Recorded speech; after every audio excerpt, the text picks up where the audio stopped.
केंद्रीय मंत्री नितीन गडकरींनी पुन्हा एकदा सरकारला घरचा आहेर दिलाय। अखिल भारतीय मराठी साहित्य संमेलनाच्या समारोपावेळी नितीन गडकरींनी स्वकीयांचेच कान टोचले। प्रत्येक कार्यक्रम रंगत गेला की वेल अशी फळी फुली बहरून आली। आपला देश आणि समाज ज्या स्ट्रक्चरवर उभा आहे, जी संरचना आहे, ती संरचना ज्या विचाराची आहे, तो विचार या समाजाला आणि देशाला दूरगामी परिवर्तनाची दिशा देणारा आहे।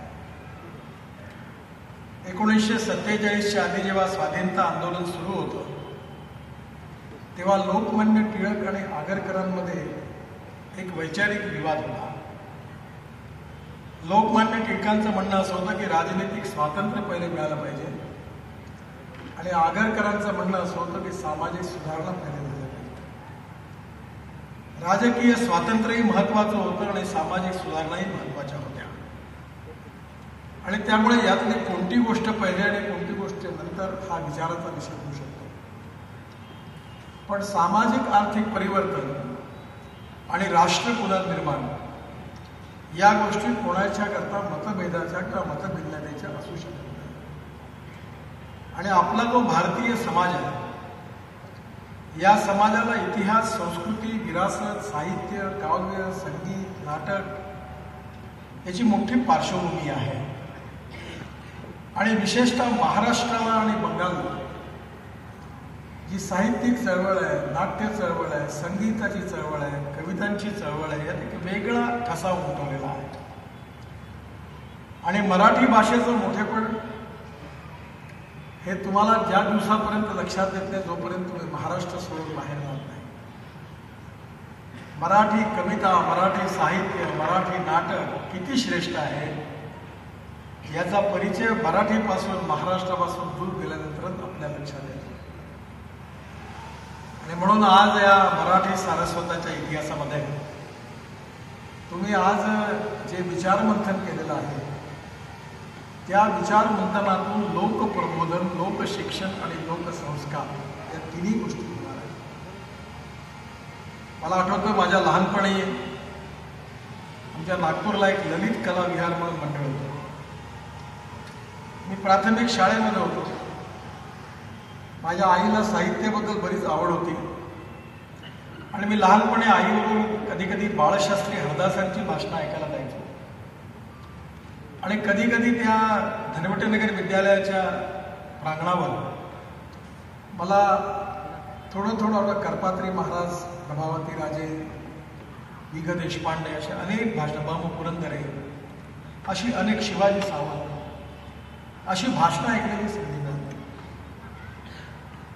शिवाजी सावंतांनी, ब म पुरंदरेंनी एवढं मोठं लिखाण केलेलं आहे की त्यांचा राजा शिवछत्रपती हे पुस्तक मी 10दा वाचलं, आणि छत्रपती शिवाजी महाराज आदर्श आहे।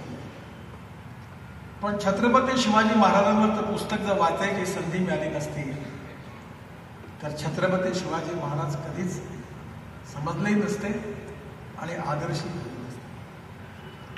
कारण जेव्हा जेव्हा तुम्ही वाचता, ऐकता, बघता, आता यांनी सांगितलं की श्रीधर फडकेचं गाणं होतं, आणि ते गाणं त्यांनी आता ऐकलं, फिटे अंधाराची दार। त्याच कॅसेटमध्ये मला वाटतं बहुतेक पुण्याचे कवी आहे कांबळे, त्यांची एक कविता आहे, या कोवळ्या फुलांचा बाजार पाहिला मी, पैशात भावनेचा व्यापार पाहिला मी, थोडा उजेड ज्याला मागावयास गेलो, तो सूर्यही लाचार पाहिला। म्हणजे आपल्या छोट्या छोट्या कवितेच्या ओळी आणि शब्दांच्या ओळीमध्ये केवढा भावार्थ आहे। जीवन जगण्याची प्रेरणा, जीवनामध्ये काही करण्याची प्रेरणा, सामाजिक संवेदनशीलता, सामाजिक जबाबदारी, सामाजिक जागरूकता ही अनेक नाटकांच्या माध्यमातून, सिनेमाच्या माध्यमातून, साहित्याच्या माध्यमातून, कविताच्या माध्यमातून समाजातल्या सामान्य माणसापर्यंत जात असते।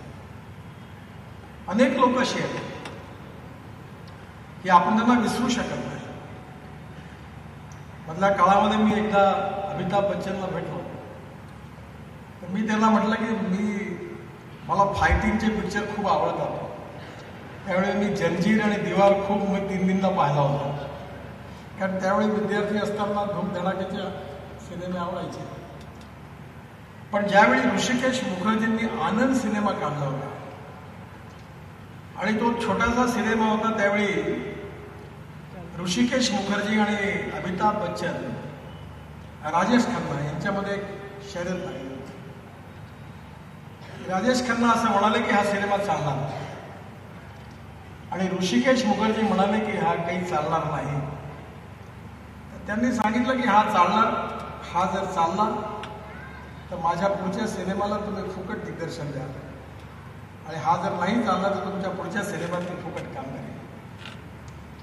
आनंद सिनेमा ज्यावेळी लोकांनी बघितला तर डोळ्यातून अश्रू बाहेर येत असताना लोक सिनेमा संपल्यानंतर बाहेर येत होते, कारण त्या सिनेमाने लोकांना एक धडा दिला होता, एक मार्ग दाखवला होता की जीवनामध्ये कितीही संकट आली तरी ती संकट आनंदाने झेलली पाहिजे आणि आनंदाने पुढे गेलं पाहिजे,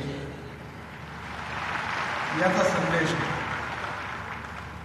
जो जन्माला येतो त्याचा मृत्यू अटळ आहे, हा या पृथ्वीचा यावच्चंद्र दिवाकर असा नियम आहे. अमरत्व कोणालाच नाही आहे, आणि ज्यामुळे जो जन्माला येतो त्याचा मृत्यू अटळ आहे. आणि त्यामुळे ज्याला मृत्यू अटळ आहे असंच पाहिल्यानंतर लक्षात येतं की सत्ता असेल, संपत्ती असेल, मान असेल, सन्मान असेल, प्रतिष्ठा असेल, हे सगळं खोटं आहे. ज्या दिवशी माणसाचा मृत्यू होतो हे काहीच त्याच्यावरून जात नाही. पण जे काही जीवन जगायचं असतं ते जीवन जगायचं असेल तर तुम्हाला विचाराची प्रेरणा लागते. लोकशिक्षणातून, लोकप्रबोधनातून, लोकसंस्कारातून तुमचं व्यक्तिमत्व भारदस्त होतं, परिपक्व होतं, आणि विचाराच्या दिशेतून जीवन दृष्टिकोन मिळतो. आणि आज भारतीय समाजाला जो प्रगल्भ वैचारिक दृष्टिकोन दिलेला आहे, जे काही आपण टिकून आहोत, याचं सगळ्यात मोठं काही कारण असेल तर आपल्या साहित्यिकांनी इतिहास, संस्कृती आणि विरासत याच्या आधारावर दिलेला विचारांचा ठेवा हीच आपली सगळ्यात मोठी ताकद आहे, आणि या शक्तीच्या भरोश्यावर आपण उभे आहोत.